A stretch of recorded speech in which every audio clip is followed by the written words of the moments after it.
अच्छा जी, students and professional, हमने last class में सम इफ देखा, सम इफ्स देख लिए, डायनामिक रिपोर्टिंग देख ली, उससे किस तरीके से रिकंसिलेशन बनाई थी हमने ये, और डिफरेंसेस वगैरह देखे थे मंथ वाइज और सिटी वाइज। तो आज की क्लास में हम पाइवट टेबल पढ़ेंगे। Pivot table basically it's a reporting tool. ठीक है, इससे रिपोर्ट बहुत आसान हो जाती है, बैक एंड पे सम इफ भी लगे हुए होते हैं और सम इफ से भी वही रिपोर्ट बनाई जा सकती है, मगर सम इफ में फॉर्मूला लगाना, डायनेमिक करना थोड़ा सा कॉम्प्लेक्सिटी है, थोड़ा सा ना टाइम ज्यादा लगता है, मगर वो आना जरूर चाहिए क्योंकि बहुत जगह इस्तेमाल होता है। अच्छा जी, यही काम आप पाइवट टेबल से भी कर सकते हैं। पाइवट टेबल के लिए सबसे पहले आपको ये पता होना चाहिए कि आपका डाटा क्लीन होना चाहिए। डाटा क्लीन का मतलब ये है कि अगर किसी ने स्पेलिंग मिस्टेक की हुई है, सिटी का नाम है जैसे ये, या कोई और सिटी का नाम लेते हैं, जैसे अमृतसर है, किसी ने डबल आर डाला हुआ यहाँ पे, तो उसको वो डबल अलग अलग कैटेगरी कंसीडर करेगा। और किसी ने अमृतसर के बाद डॉट डाल दिया, स्पेस डाल दिया, अरे भाई गलती से हो गया, मगर वो उसको अलग अलग कंसीडर करेगा, अलग अलग कैटेगरी कंसीडर करेगा। तो सबसे पहले आपका जो है सबसे पहले आपने क्या करना होता है, सबसे पहले ये करना होता है कि आपके जो डाटा है वो क्लीन होना चाहिए। अब हम जो पाइवट टेबल पढ़ रहे हैं उसमें आप ये देखेंगे कि सबसे पहले डाटा आपका क्लीन हो। चेक कर लें कोई मिस्टेक तो नहीं है, कोशिश करें कि कुछ रॉज एम्प्टी ना हो, बीच में एम्प्टी रॉज ना हो ताकि वो रेंज सही सेलेक्ट करें। दूसरी बात, एंड में यहाँ ये ना लिखा हो कि 7 का नंबर था, ये ये गलत है ना। ये जब आप रिपोर्ट बना रहे हैं तो आपका डाटा जहां तक है बस वहीं तक हो, और कोशिश करें एंड में टोटल भी ना हो। ठीक है, मगर हो सकते हैं। मैं आपको सिर्फ ये रिकमेंड कर रहा हूँ कि आपका डाटा क्लीन होना चाहिए, एंड में टोटल ना हो, सारी चीजें क्लीन हो। देन अब आप जाएं, अब आपने सब पाइवट टेबल बनाना है और पाइवट टेबल के थ्रू रिपोर्ट्स बनानी है।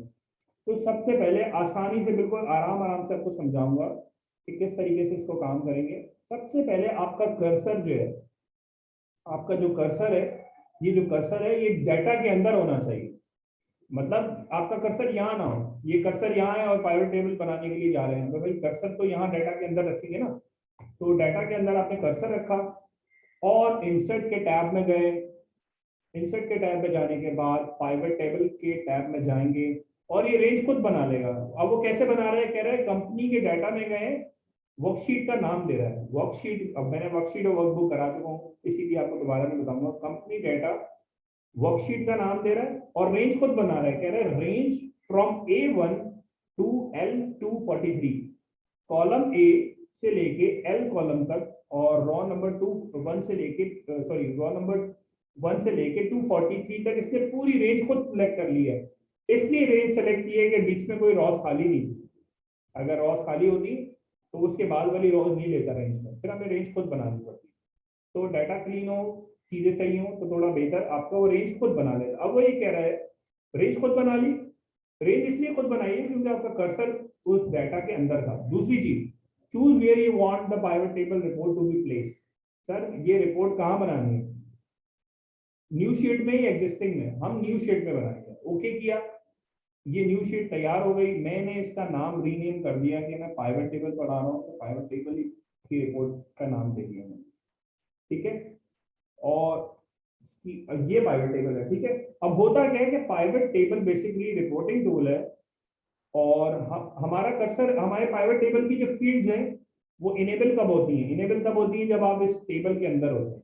जैसे ही मैं अपना कर्सर इस टेबल के अंदर रखा तो पाइवट टेबल की फील्ड्स ओपन हो गई हैं। अगर आप गौर करें, जैसे ही कर्सर में बाहर लेके जाता हूँ पाइवट टेबल की फील्ड्स जो है वो हट जाती हैं। तो मैं अपना कर्सर यहाँ रखूंगा, जब भी पाइवट टेबल में डील कर रहे हो कर्सर आपका टेबल के अंदर होगा। अब सर वो जो रिपोर्ट आपने वहां बताई थी सिटी वाइज सम इफ के थ्रू, सिटी वाइज जो मुझे सेल्स चाहिए थी वो मैं बना सकता हूँ, यहाँ पर बना सकते हैं सिंपली। आप सिटी पे चेक लगा ये। अच्छा, ये क्या होता है, सारे आपके जो है वो बेसिकली फील्ड्स हैं, ये कॉलम एरिया है, ये वैल्यूज हैं, ये रॉज है और फिल्टर्स हैं। तो मैं क्या करूंगा, पहले सिटी के कॉलम इस पे चेक लगाऊंगा तो सिटी के नाम आ गए यहाँ पर। थोड़ा सा मैं बड़ा कर देता हूँ ताकि आपको नजर आ जाए यहाँ पर। अच्छा, यहाँ सर सिटी के नाम आ गए। मैंने सिंपली क्या किया कि यहाँ पर आया और सिटी के नाम पे चेक लगा दिया, सिटी के सारे नाम यहाँ आ गए। जो भी डुप्लीकेट थे उसने खुद ही फाउंड आउट करके रिमूव करके यूनिक वैल्यूज आपको ला के देती। हाँ, अगर कहीं गलती करते आप तो वो डबल कैटेगरी बनाता, अगर अमृतसर में आर अगर लगा देते तो। अच्छा जी, सिटी वाइज सेल्स चाहिए, ये ले सेल्स के कॉलम पे चेक लगा दिया, सेल्स आ गई। सर वो जो समीर से रिपोर्ट बनाई थी वो तो आसानी से यहाँ बन गई, तो बैकएंड पे समीर से तो लगा हुआ इसके। तो ये हमने क्या किया, इसको रेंज को सिलेक्ट करके पहले वैल्यूज में कन्वर्ट कर लिया, ये समीर लग गया हमारा। सर वो कॉस्ट ऑफ गुड सोल्ड और वो सारी चीजें, तो वन बाय वन इसको भी सिलेक्ट कर लें, इसको भी सिलेक्ट किया, कॉस्ट ऑफ गुड सोल्ड को सिलेक्ट किया, रेंट को सिलेक्ट किया, पर्सनल कॉस्ट, यूटिलिटीज, ये सब तो आ रहा है। उसकी जरूरत क्या है समय की, कोई भी जरूरत नहीं है इसकी। अगर आपको ये काम आसान लग रहा है तो यहाँ से कर लें। तो हमने पाइवट टेबल की जरूर रिपोर्ट्स बना ली, सिटी वाइज बना ली। अगर मुझे मंथ वाइज चाहिए थी तो मैं सिटी का कॉलम हटा देता हूँ, मंथ का कॉलम लगा देता हूँ, ये मंथ वाइज रिपोर्ट आ गई। मंथ वाइज सारी रिपोर्ट आ गई हमारे पास, जनवरी से लेके दिसंबर तक, सेल्स, कॉस्ट ऑफ गुड्स, तो सारी चीजें आ गई हमारे पास। सर मंथ को हटा दो, अगर मुझे स्टेट वाइज देखना हो तो सिटी, मंथ के कॉलम से चेक हटा देना, स्टेट पे लगा देना है, तो ये स्टेट का कॉलम आ गया हमारे पास। एक मिनट, ये इसमें थोड़ा सा मंथ स्टेट को तो नहीं सेलेक्ट करना है। अच्छा एक मिनट, इसको दोबारा से अनडू करता हूँ।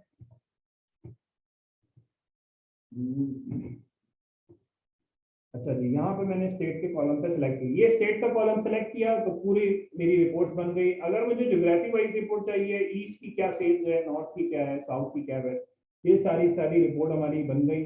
स्टोर वाइज चाहिए, ब्रांच वाइज चाहिए, ब्रांच वाइज रिपोर्टिंग कर दी गई इसमें। एंड में ग्रैंड टोटल भी खुद कर रहा, मैंने नहीं किया।